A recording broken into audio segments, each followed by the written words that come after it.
baklava making with my mum today, who is the expert baklava maker in our family. Show you some of the nuts that mum's got. So we use some almonds. Mum's got the pistachios there. You can change the nuts up to use really anything you like, some pecans or walnuts. So we're just gonna chop them in a little bit by little bit. So these are all the nuts. They've all been chopped up beautifully. Now we're gonna show you how to assemble it. So mum's just throwing in some sugar, some cinnamon, and you just mix it in. Put 2 down first and then fold it over, and then another 2 so there's no nuts on the base.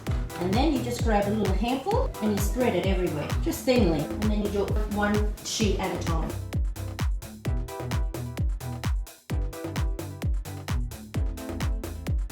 That's all the nuts used. Once the nuts are used, I do 1 layer first, 1 sheet to get it even, and then I do 2 by 2 to the end.